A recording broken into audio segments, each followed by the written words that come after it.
ஒரு புள்ள வந்து நான் 17 வருஷமாக என்னை ரேப் பண்ணாங்க, 10 வயசில் நான் உள்ளே போனேன், ஒரு நாளைக்கு 3 முறை என்னை ரேப் பண்ணுவாங்க, குழந்தைகள் கற்பழிக்கப்படக்கூடிய கோர தாண்டவ குரல் வந்து தினந்தோறும் கேட்டுக்கிட்டே இருக்கிறோம். இந்த செய்ததுக்காக இவங்கெல்லாம் காலம் முழுக்க ஜெயிலே இருந்து சாகணும் அப்படின்னு ஒரு அம்மா பேசுது.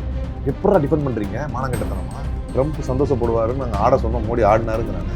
ஒரு பிரதமர், ஒரு பணக்காரரு, ஒரு அமைச்சரை கொண்டு போய் நான் வந்து அமெரிக்காக்காரன் ஒருத்தனோட மீட்டிங் நான் தான் உட்கார வச்சேங்கிறான் அவன். அப்போ எது ராகுல் காந்தி பரப்புறீங்க? தலைவர் ராகுல் காந்தி பாராளுமன்றத்தில் ட்ரம்பை எதிர்த்து ஒரு வார்த்தை பேசுங்கள் என்று மூஞ்சிக்கு நேரா முகரக்கட்டைக்கு நேரா பேசினப்போ பேசலையே. இப்ப என்ன காரணத்துக்காக நீங்க வெனிசுலாவுக்கு போனீங்க? சரி, குறைஞ்சபட்சம் அதை அறிவிக்கிற அதிகாரத்தையாவது ட்ரம்ப் உங்ககிட்ட கொடுத்தாரா? இந்த இடைத்தரகு செய்யற அளவுக்கு ஏப்ஸ்டைனுக்கும் நரேந்திர மோடிக்குமான தொடர்பு என்ன சலுகையை ஏப்ஸ்டைன் நரேந்திர மோடிக்கு இதற்கு முன்னால் செய்து கொடுத்தார், என்னென்ன சலுகைகளை நரேந்திர மோடி அனுபவித்தார்? போனது உண்மை, மற்றபடி இருக்க இன்னும் உண்மை இல்லைங்கிறாங்க. ஆனா அதே ஏப்ஸ்டைன் ராகுல் காந்தி பேர் வந்து அப்படின்னு ஒத்துக்கிட்டு இதை பரப்புறாங்க. இதை பரப்பும் போதே நீங்க அம்பலப்பட்டாங்க. ஷர்மிளா டாக்கிஸ் நேயர்களுக்கு வணக்கம். இந்த நேர்காணலில் நாம் சிந்திக்கிருப்பவர் தமிழ்நாடு இளைஞர் காங்கிரஸ் பொதுச் செயலாளர் திரு அலிமல் புகாரி அவர்கள். வணக்கம். ஜனவரி 30ஆம் தேதி எப்ஸ்டீன் ஃபைல்ஸ் வந்து வெளியாகுது. அடுத்த நாள் அதில் வந்து மோடியினுடைய பெயர், உங்கள் தலைவர் ராகுல் காந்தி அவர்களுடைய பெயர் இதெல்லாம் இடம்பெற்றிருக்கு. பிப்ரவரி 1ஆம் தேதி இந்திய அரசாங்கமே அஃபிஷியலாக இது ஒரு மிஸ்இன்ஃபர்மேஷன், தவறான தகவல்களை பரப்புகிறாங்க, இதை பற்றி கவலைப்பட வேண்டிய அவசியம் இல்லை அப்படின்னு அவங்க நிராகரிக்கிறாங்க. ஆனால் அதுக்கு அடுத்த 2வது நாளே வெனிசுலா கிட்டேருந்து பெட்ரோல் வாங்க மாட்டோம்னு சொன்ன அரசாங்கம் வெனிசுலா கிட்டேருந்து நாங்கள் பெட்ரோல் வாங்குகிறோம், குறிப்பாக மோடி அவர்கள் ட்ரம்ப்பை பாராட்டி ஒரு ட்வீட் போடுறாரு.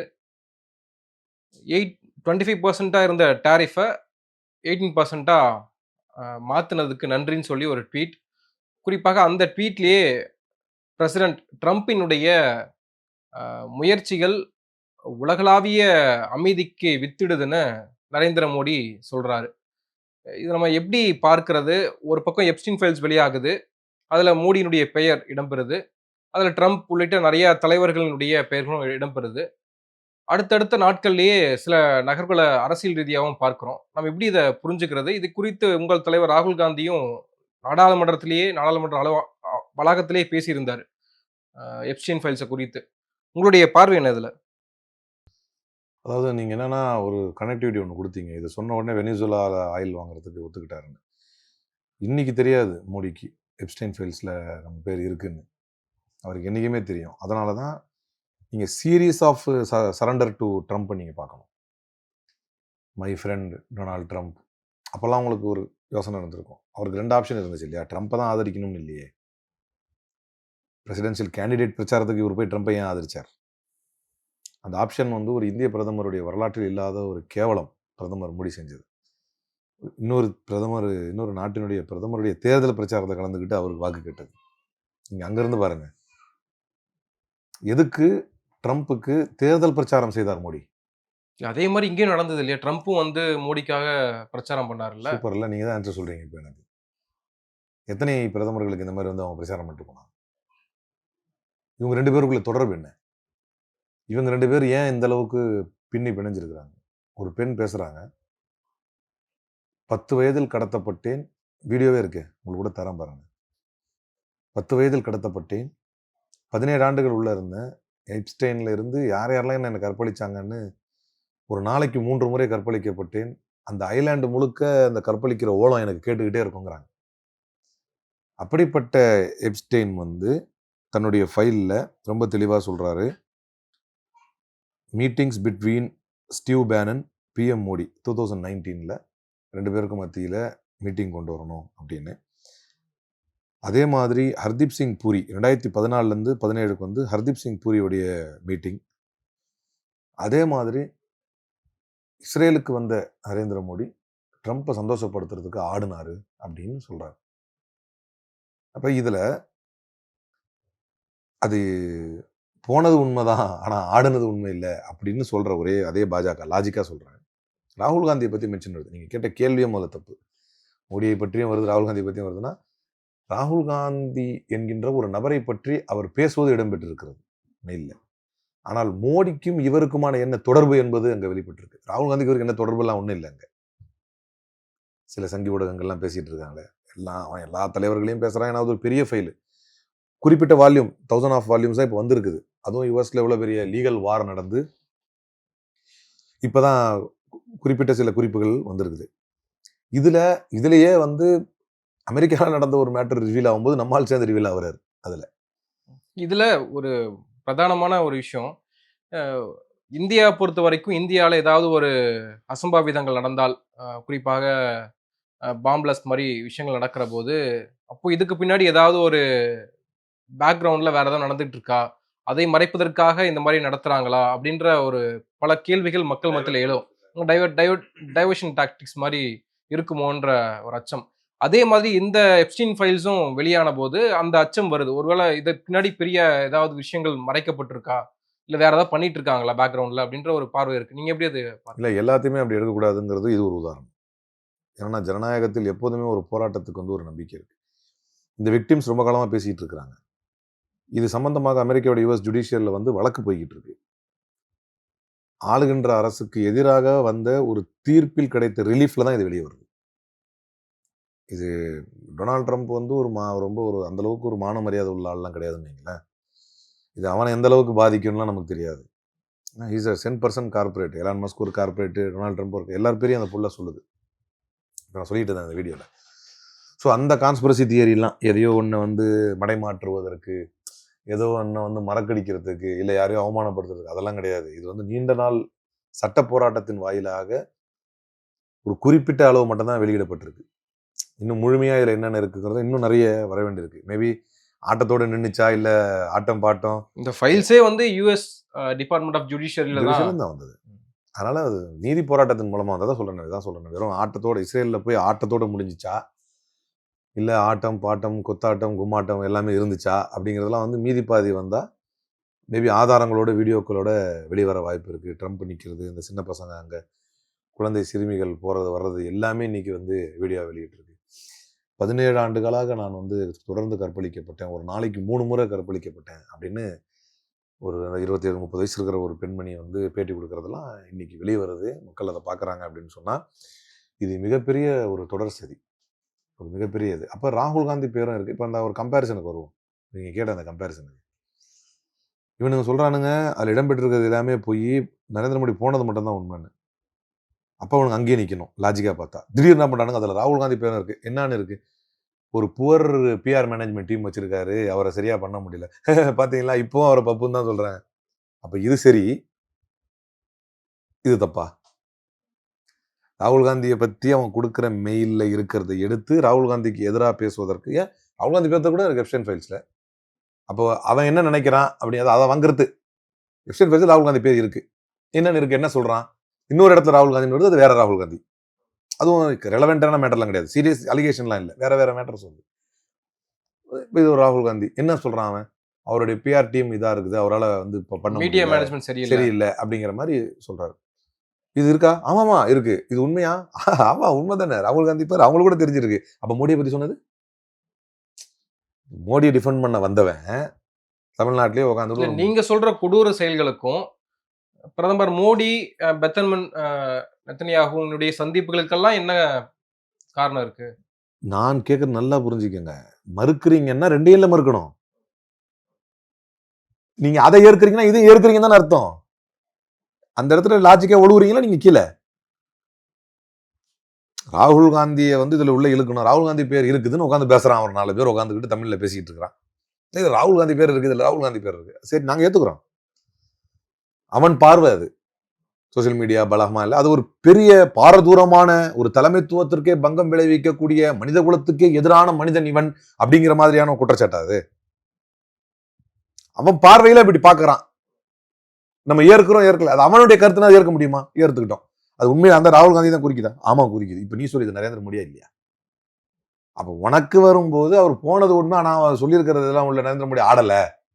நரேந்திர மோடி குறித்து என்னெல்லாம் குறிப்பிடப்பட்டிருக்கு? வெறும் ட்ரம்ப், பெஞ்சமின் நெத்தன்யாஹு, மோடி இவர்கள் மீட் பண்ணாங்கன்றதானே இருக்கு. வேற ஏதாவது இருக்கா அதுலன்னு கேட்கிறேன். அதுதான் அவங்களை திருப்திப்படுத்துறதுக்காக ட்ரம்ப் சந்தோஷப்படுவாருன்னு நாங்க ஆட சொன்னோம், மோடி ஆடினாருங்கிறானே.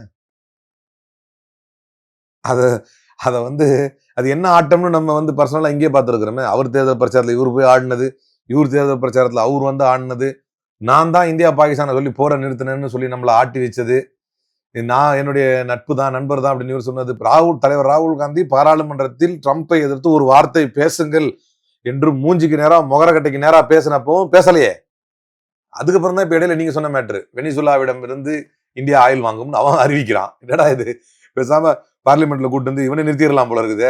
வெனிசுலாவுக்கு பதிலா நீங்க ஒரு சின்ன கம்பேரிசன் பாருங்க, இதை பார்த்துட்டா உங்களுக்கு புரியும். இது வந்து ஒரு நம்ம ரஷ்யா கிட்ட இருந்து வாங்கிட்டு வர்றோம், இன்னொன்று நம்ம வந்து பல நாடுகள்ட்ட இருந்து நம்முடைய ஆயில் வாங்குறோம். ஒரு நாடிடம் வந்து நம்ம வாங்குறது வந்து சரி வராது. நம்முடைய ஷிப்பிங் டிஸ்டன்ஸ் இருக்கு பாத்தீங்களா, ரஷ்யா கிட்ட இருந்து ஏற்கனவே வாங்கிட்டு இருக்கிறோம். ஷிப்பிங் டிஸ்டன்ஸ் பாத்தீங்கன்னா ரொம்ப ஷார்ட்டர். ஏன்னா பால்டிக், பிளாக் சீல இருந்து இந்தியாவுக்கு நமக்கு ஈஸியா வந்துடும். ஆனா இது வந்து ரொம்ப லாங்கு. வெனிசுலால இருந்து நம்ம வந்து ஆயில் வாங்கணும் அப்படின்னு சொன்னா கரீபியன் வழியா வந்து இந்தியாவுக்குள்ள வரணும். இப்படி 2 ஆப்ஷன் இருக்கும் பொழுது எதற்காக வெனிசுலாவிடமிருந்து நாம் வாங்குவதற்கு இந்தியா ஏற்கிறது? இல்ல, ஏற்கனவே ட்ரம்ப் அதை வலியுறுத்திட்டு இருந்தார், ரஷ்யாவிடமிருந்து நீங்க பெட்ரோல் வாங்கக்கூடாதுன்னு. ஏன் ஏற்கணும்? எனக்கு 1000 ஏங்க, கொஞ்சமா ஒரு மாசத்துக்கு முன்னால தானங்க நாங்க ட்ரம்ப்பையே சவால் விட்டோம். நீ என்ன சொல்லுவ, நாங்க ரஷ்யா கிட்ட இருந்து வாங்குவோம் அப்படின்னு விஸ்வகுரு ரேஞ்சில் எங்களுக்கு நாங்க வந்து பில்டப் கொடுத்தோம்னு சொன்னாங்களா இல்லையா? நினைவு இருக்கா இல்லையா உங்களுக்கு? நாங்க ட்ரம்ப்பையே எதிர்ப்போம் அப்படின்னு சொன்னாங்களே. இப்போ எப்படி நாங்க வந்து ஏற்கனவே ஒரு ட்ரம்ப் ரொம்ப நாளா எங்களை சொல்லிட்டு இருக்காரு, அதனால நாங்க ஏற்கிறோம். எதுடா உண்மை? ராகுல் காந்தி பேர் இருக்குது, அதனால நாங்க அதை ஏத்துக்கிறோம் அப்படின்னு சொன்னா அப்ப மோடி பேர் இருக்கிறதும் ஏத்துக்கடா, அதுக்கும் வர மாட்டேங்கிறானுங்க. இல்ல நாங்க வந்து ட்ரம்ப்பையே எதிர்ப்போம், நாங்க ரஷ்யா கிட்ட இருந்து ஆயில் வாங்குவோம். இல்ல ரொம்ப நாளாவே அவர் சொல்லிட்டு இருக்காரு, அதனால வாங்குவோம். அது உண்மையா இது உண்மையா? எது சரி?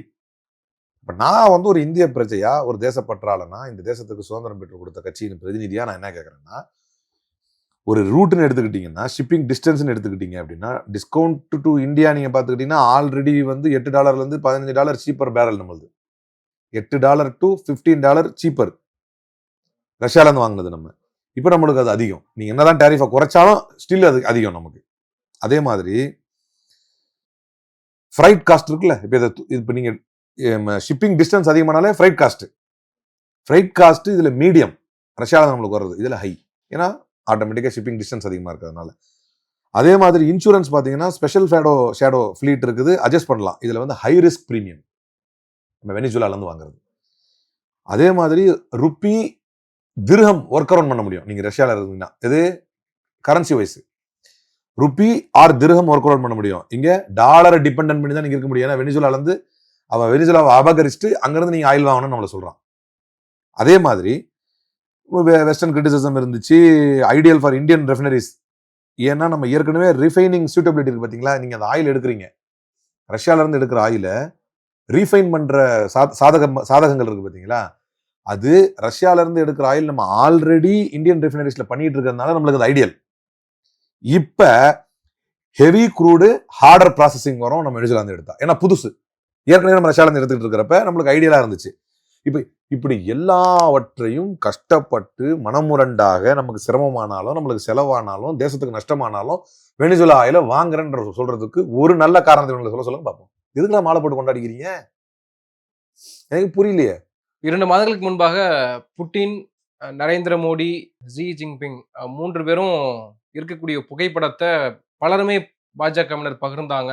அதாவது ட்ரம்ப்புக்கு செய்தி கொடுக்கிறார் மோடி, இந்த இணைப்பு நடக்கவே நடக்காதுன்னு சொன்னாங்க, அந்த இணைப்பை நடத்தி காட்டியிருக்கிறார் மோடி, இது உலக செய்தியாக மாறி இருக்கிறது பாத்தீங்களான்னு சொன்னாங்க. ஆனா இப்ப மறுபடியும் ட்ரம்பிடம் போறதே கேட்டேன், என்ன பேசினார், என்ன முடிவெடுத்தார், என்ன சவாலை கொடுத்தார்? ரஷ்யாவுடன் வந்து தன்னுடைய நம்முடைய நிலைப்பாடு என்னன்னா, நமக்கு ரஷ்யாவும் பெரிய எண்ணம் கிடையாது, அமெரிக்காவும் பெரிய எண்ணம் கிடையாது. இந்தியா யாரோடு நட்போடு இருக்க வேண்டும், யாரோடு பகைமை பாராட்ட வேண்டும் என்பது இந்தியாவினுடைய இன்ட்ரெஸ்ட் பொறுத்தது. நம் தேசம் யாரோட நட்பு பாராட்ட வேண்டும், எனக்கு நல்லது பண்றவனோட நான் நட்பு பாராட்டுவேன். யாரோடு விரோதம் வைக்கணும், எனக்கு தீமை பண்றவனோட நான் விரோதம் வைக்கணும். அப்ப ஏன் இன்ட்ரெஸ்ட் தான் நான் பேச முடியும்.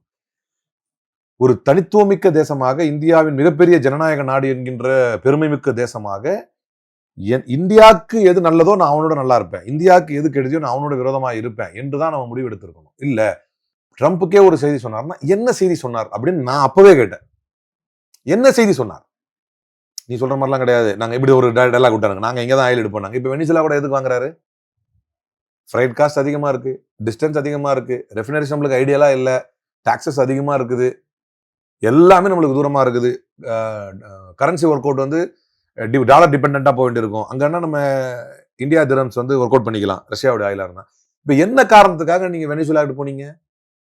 சரி, குறைஞ்சபட்சம் அதை அறிவிக்கிற அதிகாரத்தையாவது ட்ரம்ப் உங்ககிட்ட கொடுத்தாரா? இந்தியா பாகிஸ்தான் போரை நான் தான் நிறுத்தினேன் என்று சொன்ன பிறகு நரேந்திர மோடி என்ன பெரிய எதிர்வினை ஆற்றிவிட்டார்? நீ யாரு? நான் இப்ப சமீபத்தில் ஒரு விவாதம் வந்து உங்களுக்கு ஒன்னும் தேவையில்லைங்க. நீங்க விஸ்வகுரா ஆகுங்கிறீங்க. யோ, நீ யாரையா எங்க விஷயத்தை தலையிட்டு, எங்க தேசத்தை தலையிட்டு வெனிசுலாட்ட வாங்கணும்னு சொல்றது? இந்த ஒரு மாமியார் சொல்லுங்க, இங்க வாப்பா தம்பி, என்ன சொன்னா அவ? இல்ல கேபிள் டிவிலாம் காசு தர முடியாதுன்னு சொன்னா. அவ யாருப்பா சொல்றது தர முடியாதுன்னு? நீங்க வா, நான் சொல்றேன் தர முடியாது. குறைஞ்சபட்சம் அவ யார் சொல்றதுக்கு இந்தியா வெனிசுலாட்ட தான் வாங்கும் அப்படின்னு நீ அடிமையா பணிஞ்சு போற. அதை நீயாவது சொல்லி தொலைக்க வேண்டியது தானே? அது அவன் சொல்றான்னா அவன் ஒரு மானம் கெட்டவன். அவனுக்கு இப்படி ஒரு ஃபைல்ஸ் இருந்தாலும் அது வெளிவந்தாலும் அதை பத்தி பாருங்க. விக்டிம்ஸ் இது நம்ம ஊர்ல இப்படி பேசினா என்னங்க ஆகும்? ஒரு புள்ள வந்து நான் 17 வருஷமா என்னை ரேப் பண்ணாங்க, 10 வயசுல நான் உள்ள போனேன், ஒரு நாளைக்கு 3 முறை என்னை ரேப் பண்ணுவாங்க, குழந்தைகள் கற்பழிக்கப்படக்கூடிய கோர தாண்டவ குரல் வந்து தினந்தோறும் கேட்டுக்கிட்டே இருக்கிறோம், இந்த செய்ததுக்காக இவங்கெல்லாம் காலம் முழுக்க ஜெயிலே இருந்து சாகணும் அப்படின்னு ஒரு அம்மா பேசுது. இவ்வளவு வீடியோ வெளியிட்ட பிறகு அதை பத்தி எந்த அக்கறையும் கொண்ட மாதிரி இருந்தது. நாளை இதே நிலைமை இந்தியா கொண்டு வரணுங்கிறது தான் என்னுடைய எண்ணம். எப்படா டிஃபெண்ட் பண்றீங்க மானங்கட்டத்தனமா? அதுக்கு டிஃபெண்ட் பண்றது நீங்க எடுத்த ஆதாரங்களும் அதற்கு எடுத்த எதிர்நிலைகளுமே உங்களை கேவலப்படுத்துது. அதுக்கு எதிர்த்து ராகுல் காந்தி பேர் இருக்குது, என்னன்னு இருக்குது? இல்ல இப்படி இப்படி இருக்குது, அதெல்லாம் உண்மையா? ஆமா உண்மை. அப்ப மோடி சொல்றது உண்மைன்னு ஒத்துட்டு போ. இப்படி எல்லா வகையிலும் இந்த மண்ணை பலகீனப்படுத்திய பிரதமர். நேற்றைய பாராளுமன்ற உரையில் கூட பிரதமர் பதறி போயிருக்கிறார். அதுதான் தலைவர் ராகுல் காந்தி சொன்னாரு. தலைவர் ராகுல் காந்தி சைனாவுடைய ஆக்கிரமிப்பை பற்றி, அந்த வெளியிடப்படாத புத்தகத்தை பற்றி வாய் திறக்கிறார், பேசுகிறார். உடனே வந்து நீங்க இதை பேசக்கூடாதுங்கிறாரு. சரி சைனாங்கிறாரு, அது இல்ல அப்படிங்கிறாரு. சரி ஒரு ஊர்ல அப்படிங்கிறாரு. சரி சைனா பார்டர், அதை பேசக்கூடாது. சரி ஒரு பார்டர்ல அப்படிங்கிறாரு. மக்கள் சிரிக்கிறாங்க பாராளுமன்றத்தில். ஒரு ஊர்ல ஒரு பார்டர்ல இல்ல அதையும் பேசக்கூடாது. ஐயா நான் என்ன பேசணும் நீங்களே சொல்லிடுங்கிறாரு. ஒண்ணு செய்யுங்க, நீங்களே சொல்லுங்க நான் என்ன பேசணும்னு. இல்ல ஜனாதிபதி உரைக்கு வந்து இப்ப நன்றி பாராட்டி அதுக்கு மட்டும் தான் நீங்க பேசணும், வேற எதை பேச இந்த உரைக்கு கீழே இந்த தேசத்தினுடைய பாதுகாப்பு வரணும், அதை பத்தி தானே பேசுறேன், அதை பத்தி பேச விடுங்க அப்படிங்கிறாரு. அப்போ ஒட்டுமொத்தமாக ரேட்டில் ஆகி தான் நேற்று எதுக்கு மாலை போட்டாங்க? ஏதாவது ரீசன் தெரியுமா உங்களுக்கு? எல்லாரும் சேர்ந்து நரேந்திர மோடி மாலை போட்டாங்க. எதுக்கு மாலை போட்டாங்க? என்ன சாதிச்சிங்க? இந்த தேசத்துக்கு என்ன நல்லது நடந்துச்சு? எதுக்காக அவரை மாலை போட்டு வரவேற்றீங்கிற எந்த கேள்விக்குமே ஒரு இடத்துல பதில் இல்லை. இன்னும் எப்ஸ்டைன் ஃபைல்ஸ்ல இருந்து நிறைய விஷயங்கள் அனில் அம்பானி வந்து நாங்கள் தொடர்புபடுத்தணும். அனில் அம்பானியுடைய பேர் அதில் இருக்கு. அனில் அம்பானிக்கு மீட்டிங் செட் பண்ணோம். எதனால அவர் அனில் அம்பானியுடைய பேரை எடுத்தாங்க? இவங்களுக்குலாம் என்ன தொடர்பு? ஒரு பிரதமரை தொடர்புபடுத்தி பிரதமரை கூட்டு போற அளவுக்கு எப்ஸ்டைனுக்கும் பிரதமருக்கும் என்ன தொடர்பு இருந்தது? அவர் இஸ்ரேல்ல போய் ஆழ்னாருங்கிறது மட்டுமே இங்க விவாதத்துக்குரிய பொருள் அல்ல. பிரதமருக்கும் ஒரு அக்யூஸ்ட், இப்ப அவன் வந்து கொலை செய்யப்பட்டான், அதான் உண்மை. ஜெயில நாட்டினுடைய பிரதமர் ஒரு தனிப்பட்ட முறையில ஒரு பெரும் தலைவர்கள் இருக்க ஒரு சபையில அவங்களுக்குள்ள ஒரு ஆடல் பாடலோ அவங்களுக்குள்ள ஒரு என்ஜாய்மெண்ட் இருக்கக்கூடாதா? ஒரு பார்ட்டி இருக்கக்கூடாதா? ஒத்துக்கங்க, போனது மட்டும்தான் உண்மை, ஆடல். இது நீங்க அவங்க சொல்லுங்க. டேய் வெளியே போடா டீ இல்லை அப்படின்னா அதை ஓனரை சொல்லு அப்படிங்குவாங்கல்ல, அந்த மாதிரி அவங்கள சொல்லுங்க, ஒத்துக்க சொல்லுங்க. ஆமா, அது நீங்க சொன்ன பதிலே சொல்லலாமே. பிஜேபிக்காரங்க ஏன் சொல்ல மாட்டாங்க அப்படின்னா, இதை ஒத்துக்கிட்டா பல விஷயங்களை ஒத்துக்க வேண்டியது இருக்கும். இது ஒரு பதிலா? இன்னொன்று நான் என்ன கேட்கிறேன், உனக்கும் எப்ஸ்டைனுக்குமான தொடர்பு என்பது, ஜெஃப்ரி எப்ஸ்டைனுக்குமான தொடர்பு என்பது வெளிப்படையானதா அந்தரங்கமானதா? அதுக்கு பதில் சொல்லு. இதை ஒத்துக்கிட்ட அடுத்த கேள்வி வரும். இல்ல வெளிப்படையானது, இல்ல அந்தரங்கமானது. சரி, உனக்கும் ஜெஃப்ரி எப்ஸ்டைனுக்கும் என்ன அடிப்படையிலான உறவு இருந்தது? அந்த இடத்துல எப்ஸ்டைன் இருந்திருக்காரு. என்ன உறவு? எப்ஸ்டைன் தான் எல்லாத்தையுமே ஆர்கனைஸ் பண்றாரு. அதான் நான் சொல்றான். என்ன சொல்றான்னா, prime minister Narendra Modi, billionaire Anil Ambani, union minister Hardeep Singh Puri, இவங்க எல்லாத்தையும் நான் வந்து கூட்டு வந்தேன், மீட்டிங் பண்ணோம் அப்படிங்கிறாரு. Arrange meetings between Steve Bannon, இவங்கெல்லாம் கூட்டு வந்து ஸ்டீவ் பேனனோட நான் மீட்டிங். ஸ்டீவ் பேனன் யாரு? இவங்களோட மீட்டிங் அரேஞ்ச் பண்ற அளவுக்கு இப்ப ஸ்டீவ் பேனன் விட்டுருவோம். மீட்டிங் வந்து அனில் அம்பானி நமக்கு தெரியும், நரேந்திர மோடி நமக்கு தெரியும், பூரி நமக்கு தெரியும். இப்ப இவங்களை எல்லாத்தையும் கூட்டு வந்து ஸ்டீவ் பேனனோட மீட்டிங் அரேஞ்ச் பண்ற அளவுக்கு, இந்த இடைத்தரகு செய்யற அளவுக்கு எப்ஸ்டைனுக்கும் நரேந்திர மோடிக்குமான தொடர்பு என்ன? என்ன சலுகையை எப்ஸ்டைன் நரேந்திர மோடி இதற்கு முன்னால் செய்து கொடுத்தார்? என்னென்ன சலுகைகளை நரேந்திர மோடி அனுபவித்தார்? இல்ல நட்பா, இல்ல தொழில் உறவா, இல்ல அரசியல் உறவா? என்ன உறவு? அதை மறுக்கணுங்கிறதுக்காகத்தான் போனது உண்மை, மற்றபடி இதுல இருக்க எதுவுமே உண்மை இல்லைங்கிறானுங்க. ஆனால் அதே எப்ஸ்டைன் ஃபைல்ஸ் ராகுல் காந்தி பேர் வந்தது உண்மை அப்படின்னு ஒத்துக்கிட்டு இதை பரப்புறாங்க. இதை பரப்பும் போது இவங்க இங்கே அம்பலப்பட்டாங்க அப்படிங்கிறது அவங்களுக்கு புரியல.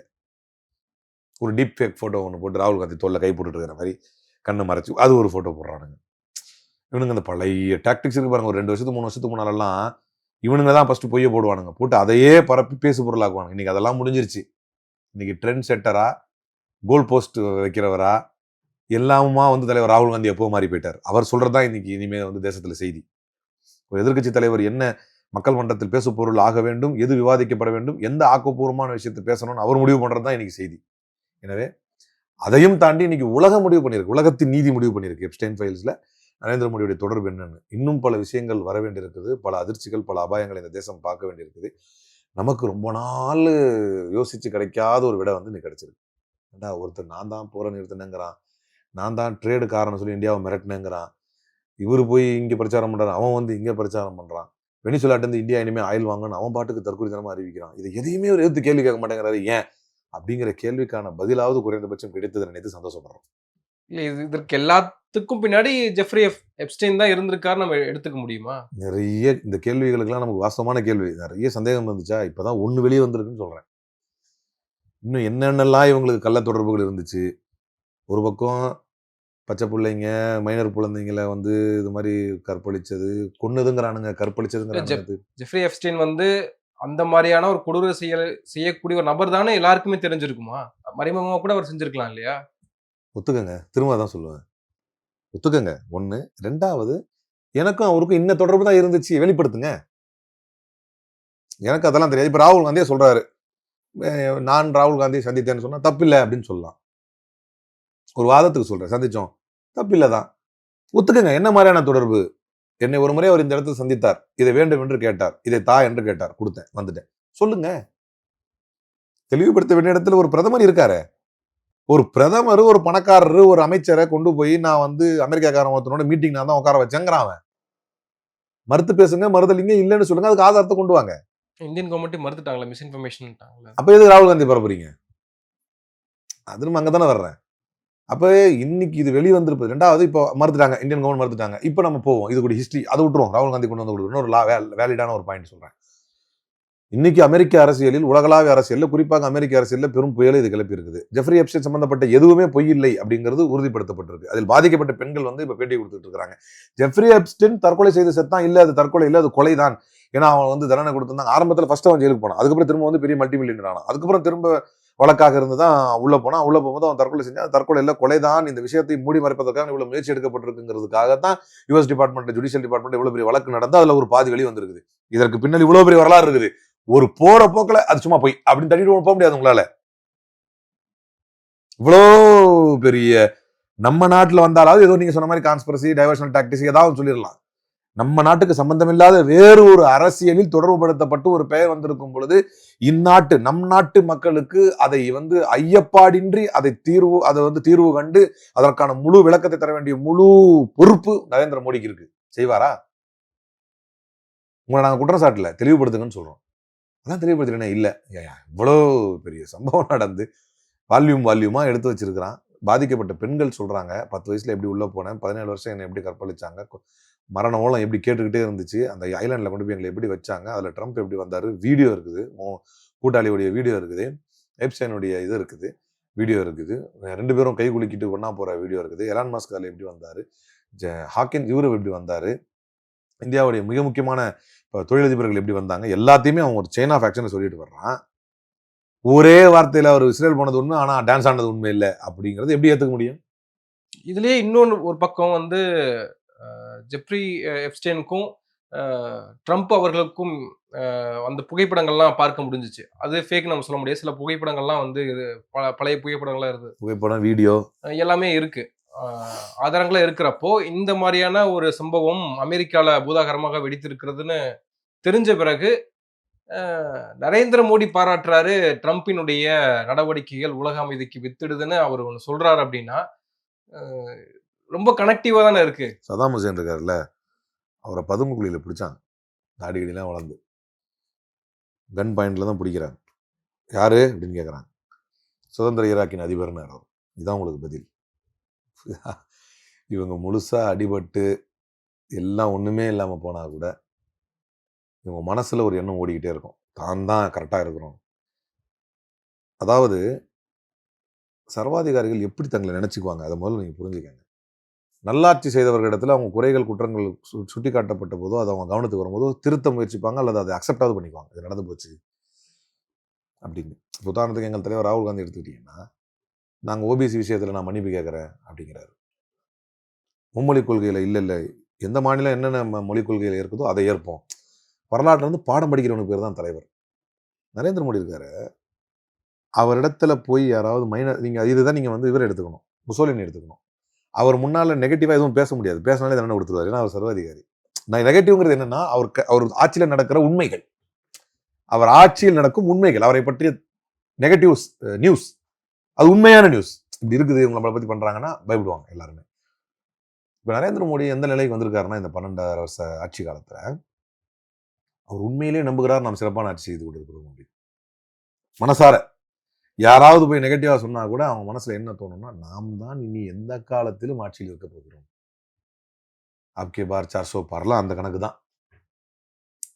என்னைக்குமே நம்ம தான், நம்மளை யாருமே அசைக்க முடியாது. இப்போ ஒரு சின்ன ஒரு கற்பனைக்கு அதிகாரத்தில் இல்லாத மோடி அமித்ஷா யோசிச்சு பாருங்களேன், மஜாவா இருக்கும். அதிகாரத்தில் இல்லாத மோடி அமித்ஷா யோசிச்சு பார்க்கும்போது ஒரு மாதிரி இருக்கு. அவனுங்க அந்த எண்ணத்துக்கு கூட வரமாட்டாங்க, அவங்க எல்லாருமே நம்ம தான் இருக்க போறோம். அதனால ட்ரம்ப் வந்து அமைதிக்கான ஆளுப்பா, தனக்கு தானே நோபல் பரிசு இன்னொரு நாட்டு பொம்பளை எடுத்து வாங்கிட்டார்ல, அந்த மாதிரி அவர் அமைதி வெளிநாட்டை நல்லா பண்ணுவார். இவங்க 2 பேரும் சேர்ந்து பாராட்டிகிட்டே இருப்பாங்க. சர்வாதிகாரம் அதன் உச்சத்தை நோக்கி வேகமாக நகரும், அது வரலாறு. ஆனால் சர்வாதிகாரம் உச்சத்தை அடைந்துதான் வீழும், இதுவும் வரலாறு.